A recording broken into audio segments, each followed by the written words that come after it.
Have you ever had the urge to escape your itchy corporeal form of a meat suit and know what it's like to exist untethered by the heavy weight of gravity? Well, if you're Danny Phantom, you actually can. Brought to you by Fairly OddParents creator and body language game show participant Butch Hartman. The origin of the series dates back to a dusty highway between Las Vegas and Los Angeles. The year was 2001, and Butch was helping his mother move from Las Vegas to sunny Los Angeles, where he and his family reside, and after running out of things to talk about a few hours into the trip, he decided to use the time he was given to brainstorm any possible new show ideas. Around the time, boys' action shows were all the rage, and everyone was talking about them. It was a network must-have. Starting with a name, Hartman wanted to make something cool and catchy like Johnny Quest, and how his last name was a super epic action word. Hartman eventually landed on the word Phantom, and after some first name brainstorming and rejections like Jackie Phantom, inspired by Jackie Chan, which I actually think sounds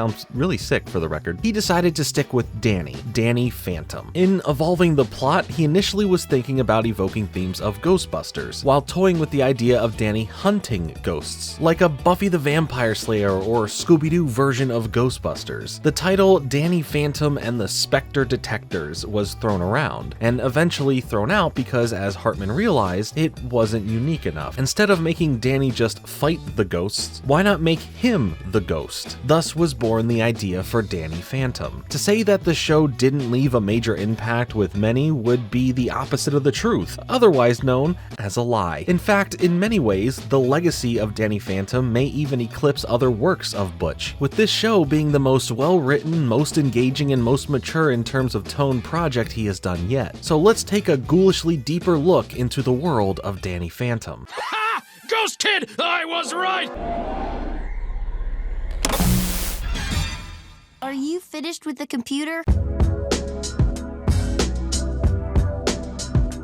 So Hartman had this show idea developed and pitchable just kinda hanging around in his back pocket, and as luck would have it, he was able to pitch it a few months later. We're now in October of 2001, and Hartman attends an intimate celebratory dinner with Nickelodeon executives in which they inform him of an additional 20 more hours of his hit series Fairly OddParents, following its incredible success. In addition, they asked him if he had any more ideas that they could snatch up. He was able to pitch 2, and both were bought, but the first idea he shared was his Danny Phantom concept. They answered him by asking if he could have a pilot episode ready by March. So while also working on Fairly OddParents, he began the process of finding a crew for the new series he would be heading. Then the first episode of Danny Phantom premiered on April 3rd, 2004. Danny Fenton is a freshman at Casper High by day, vigilante ghost fighter by night, and as established in the intro song, he's gonna catch 'em all, even though he's a ghost too. His parents are inventors who obsessively center their lives around fighting ghosts. In an experiment to open a portal to a dimension where they initially think they fail, Danny ventures in the inactive portal and hits a button, turning the portal on with him inside. This molecularly mixes him all up, blasting him with ecto energy, giving him the ability to switch to a ghost form from his natural human form at will. Danny is a very easygoing and average teenage boy, but coming off a lot more likable as a character even at an age where he should be at least a little moody, selfish, and chaotic. He is very even-tempered, compassionate, and responsible instead, characteristics that make a fantastic heroic main character. He does have his moments where he can tease his sister and act his age, but only to a certain degree. But we get to see him struggle with understanding himself and the flaws that he's able to recognize but not easily find the answer to helping himself with, making him a more believable character and also an exceptionally respectable one. Initially in the casting process, Hartman auditioned a bunch of boys Danny's actual age, but found that none of them had enough of an heroic voice. So he ended up casting a fully grown man who was able to pitch his voice a bit higher, but still maintain the same speech patterns that are characteristic to a stereotypical superhero. Danny is voiced by David Kaufman, who voiced Marty McFly in the Back to the Future animated series. While in ghost form, Danny is able to phase through mass, fly, and take control of other beings through possession. Initially, these are his only powers, but as the series continues and he meets even stronger foes, he is able to tap into more powers and become stronger. Future powers include duplication, blasting ecto energy, a ghostly whale, cryo, and some forms of shapeshifting. His enemies start out pretty simple, like my favorite villain, the Box Ghost. Beware! Fire! I am the box ghost! I still quote that on the daily, and maybe 3 people have ever understood the reference. But he graduates pretty early to his arch nemesis, his own version of Lex Luthor, Vlad Masters. Even though Danny's sister, Jazz, voiced by Colleen O'Shaughnessy, tends to heavily criticize them prioritizing ghosts, Maddie and Jack have 2 very mature and well-adjusted kids. Voiced by Kath Soucie and Rob Paulson, the GOAT, the 2 of them are very quick to jump to action when seeing a ghost. Maddie tends to be more analytical than Jack, who acts more impulsively and trigger-happy. The 2 of them met in high school as members of a ghost club, and after they graduated, they married and started their Fenton Works business, inventing ghost capturing technology and hunting ghosts in their area, despite the general population not acknowledging their validity for a lot of the first season. Vlad Masters was their 3rd wheel in college, who went on to become a billionaire industrialist, and because of his unrequited infatuation with Maddie, lives bitterly, all alone. He feigns amenity towards Jack, who is so intensely oblivious, while trying to find ways to either steal Maddie or get rid of Jack so he can steal Maddie. Basically, yeah, he's just trying to steal Maddie. In creating his character, Hartman wanted to give Danny a Lex Luthor type of antagonist, but to make it more interesting, Vlad Masters, voiced by Martin Mull, also serves as a reflection of an experienced Danny Phantom, because he also has the same ghost abilities. In addition to Jack's marriage and romance with Maddie, Vlad also blames Jack for the accident that occurred in college that gave him his powers. But because the accident was so long ago, Vlad has had 20+ years to master his abilities, making him a very strong adversary for Danny. Vlad Masters was initially going to be a vampire, hence the alter ego Vlad Plasmius. Vlad, which comes from Vlad the Impaler, whose nickname Dracula was partly inspiration for Irish writer Bram Stoker's novel Dracula, and Plasmius coming from a bright yellow liquid that makes up about 55% of your blood, plasma, which is not synonymous with the word blood, but makes up a huge percentage of it, which could be what makes it so delicious in the first place. I mean, delicious for vampires. Not me. Yeah, no, I wouldn't think it's delicious, because I'm definitely not a vampire. Because Hartman was already in occult territory and dealing with ghosts, he was nervous of incorporating more occultish figures in a Nickelodeon kids show, even though Cartoon Network literally has a show where 2 kids befriend the Grim Reaper. And while I like the idea of what he was trying to do, I like Masters as a character and don't think he really needs to be a vampire to make him more intriguing. He and Danny have this really complex relationship because he's kind of family, but also an enemy, and they have also saved each other on some occasions when their interests align or they are facing a greater enemy. He's really just a meanie who wants to be a tier 3 sub for Maddie. Oh no, this isn't good. Another episode of Danny Phantom's up next.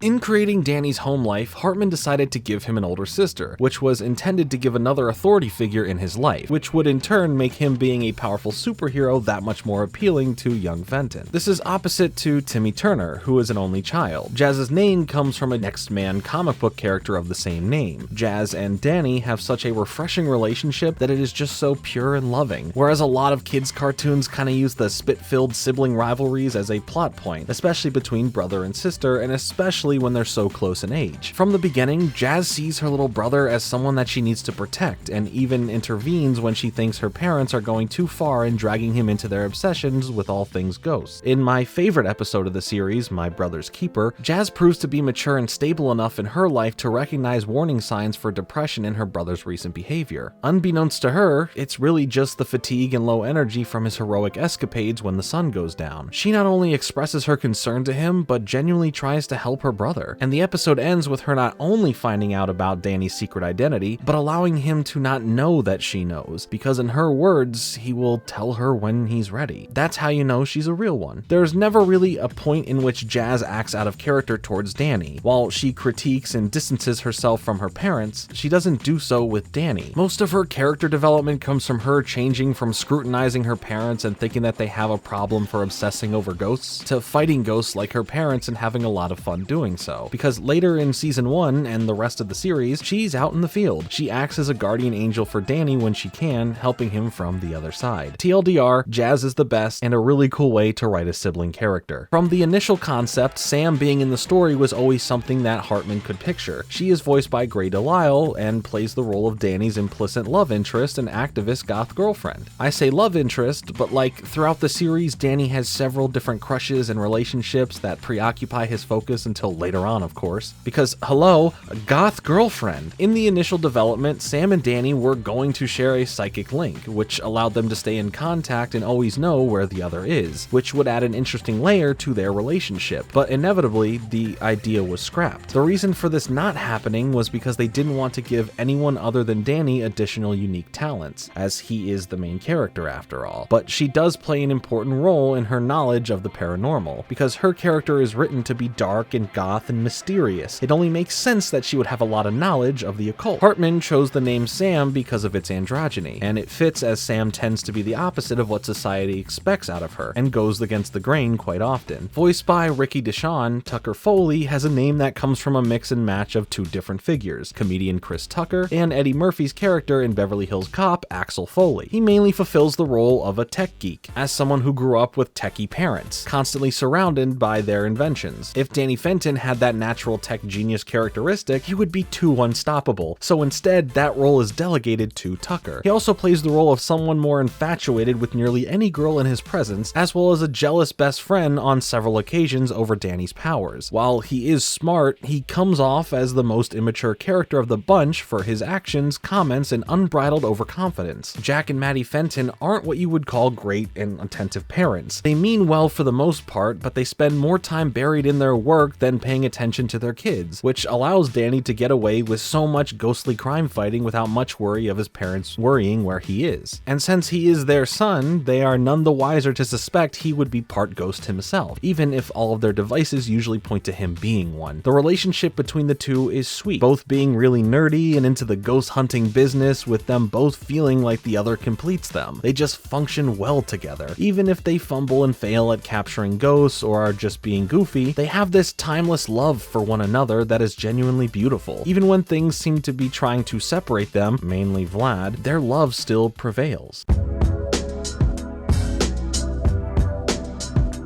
Now, while I love Danny Phantom for the wonderful world of villains the show showcases, yes, I am talking about Ember and Desiree, you can put this show up there for molding me as a child with the likes of Shigo from Kim Possible. Anyway, I wanted to mainly speak about a few characters in the supporting cast, mainly those who fill some substantial role as a side storyline character and or reoccurring character that flesh out so much of why the show works so well for me. First, of course, let's mention Paulina, the popular girl at school that we see Danny have a major crush on throughout a good portion of the series. She's your average popular archetype, but we do get some moments of actual depth with her character, mixing that with her having a crush on Danny Phantom, but not Danny Fenton. Dash is a bit of an interesting play on the school jock slash bully, but that doesn't mean that's all he is. He is seen being tutored by Danny's older sister Jazz, but is let off with a lot at school because of his athletic achievements on the football field. Okay, maybe that is all he is, but he does get some moments where both him and Danny bond through working together against some ghosts and situations that end in some form of seeing eye to eye or mutual respect for one another, and the writers of the show have fun playing with his macho tough guy act, constantly throwing little scenes, mentions, or references to things that wouldn't be considered as quote-unquote manly. Then there's Valerie, who is probably the most interesting character on her own, but what makes her even more so is her relationship with Danny. On one end, they go from strangers, not really knowing much about each other aside from preconceived notions, but slowly build a quick friendship that leads into some dating. While that doesn't last long, they at least can be considered friends now, knowing each other a lot closer. She breaks things off with Danny in pursuit of her ghost hunting desires. Oh yeah, here's the other hand thing. She hunts Danny down thanks to ghosts ruining her father's job, affecting her family income and status among her peers at school, and then Vlad giving her the tools she needs to hunt him down, obviously not knowing that Danny Fenton is Danny Phantom. Luckily, throughout the series, through their alter identities, they operate more as frenemies and even team up if needed, like when they had to do so to save Danny Phantom. Yes, you heard that right, except it's Danny with an I. Danny is another result of something from the mind of Vlad. Danny was an attempt at Vlad creating his own version of Danny Phantom to serve his evil bidding with him. If he can't convince Danny to join the Vlad side, he just tries to create his own. And eventually she turns against Vlad after she understands how she had been manipulated by him and his true plans are revealed to her. Her relationship with Danny, since they are practically the same now in many ways aside from age, is more akin to them being cousins. Her character, for her time in the show, is pretty tragic but a true courageous hero at the end of the day, making her a favorite among fans of the show for how she was portrayed. Oh, and an honorary shout out to Mr. Lancer, the school vice principal and teacher of so many different subjects, and his character is the adult authority figure during school who is constantly getting the short end of the stick when it comes to the happenings at the school, being the butt of a joke or the one affected by someone else's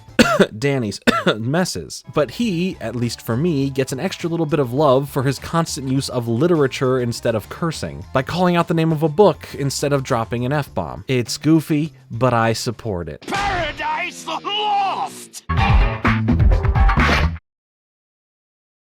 Danny is back for more. Inspired heavily by superheroes, Danny became a great example of a new hero, and a great new show that provided a lot of superhero tropes, but within a fresh and never-before-seen story. Danny has a secret identity. He can fly. He has to balance problems with school and home with vigilantism, which is standard for anything in relation to superheroes. But the depth of his relationships and journeys through the Ghost Zone greatly fused the superheroes' tropes with the supernatural. A lot of the villains overall were a highlight of the show and some of my most memorable aspects of the show. Again, do I even need to mention Ember and Desiree? Maybe I remember them for the wrong reasons, but the point still stands. Aside from Vlad and the Box Ghost, some of my favorite and most memorable characters include Skulker. I just love how tough he is and looks, all for you to find out that this is what he truly looks like, and that this tough exterior was just a suit that he controls. Dark Danny was pretty cool. It gave us a glimpse at a possible future where Danny and Vlad kind of fuse their worst parts together. It would be cool to see him again as a villain in a manga for Danny Phantom. Oh wait, we aren't there yet. I'll mention that shortly. Stop rushing me. I also really like Penelope Spectra. I don't need to explain why, I have my reasons. A point of contention for the series is the small changes in animation style seen in Season 1. After Season 2's premiere, the animation team had really found its groove, and the reason behind the inconsistencies in Season 1 had a lot to do with finding the right animators for the job. When you're dealing with thousands of drawings and dozens of different artists with different styles, you're initially not going to be consistent. Hartman finishes a point he had about this by saying that by the time Season 1 was over, he had, and this is in his own words, I quote, "I removed all the people who couldn't draw the show correctly." Butch, buddy, be honest, by remove, you mean you trapped them in the void of Oaxis, right?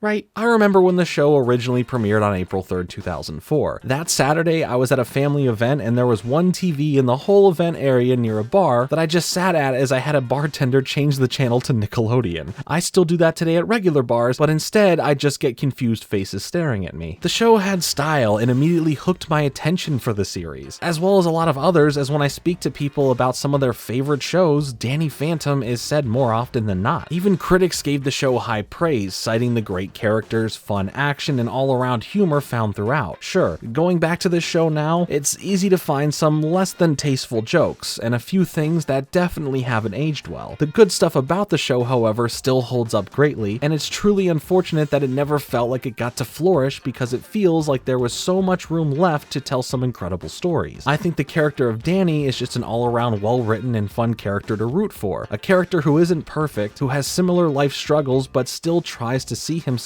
in a great light, even if it comes off a bit too cocky when he's delivering some of the most out-of-pocket and laughable one-liners when fighting some ghosts. He's just like a knockoff Spider-Man, but it's all part of the charm. Plus, the series has one of the best and most memorable theme songs of all time. I feel like people would riot if I at least didn't mention it once, but yeah, it slaps. The future of Danny Phantom is still pretty foggy. Hartman dislikes the word canceled in describing how Danny Phantom came to an end. With only 53 episodes for such an immensely popular popular show, it's shocking that it didn't get the chance to run longer, especially in comparison to how long the Fairly Odd Parents would go on for. Stop asking me to review the new live-action Fairly Odder show. I simply have no interest. Hartman has described that Danny Phantom was just not renewed for a 4th season, and it has been discussed dozens of times, but nothing has ever gone so far to have come to fruition. But Danny Phantom not being given a 4th season was a huge and shocking thing to a lot of fans, and it incited a lot of protests both in New York City and outside of the Nickelodeon's Kids' Choice Awards. But that being said, it's still being discussed. Fans could tell that season 3 in comparison to the first 2 seasons feels a bit more rushed, but after it not coming back for more, it kind of makes sense why it does. Danny Phantom is still very much alive though, as Butch Hartman is constantly sharing his old designs and a lot of what he would imagine what would happen after the series. Hartman's YouTube channel focuses a lot on his past works, and he has even touched on his ideas for what Danny Phantom would be like 10 years later. But seemingly out of nowhere, there was a major Danny Phantom announcement in 2022. Coming out on July 18th, 2023,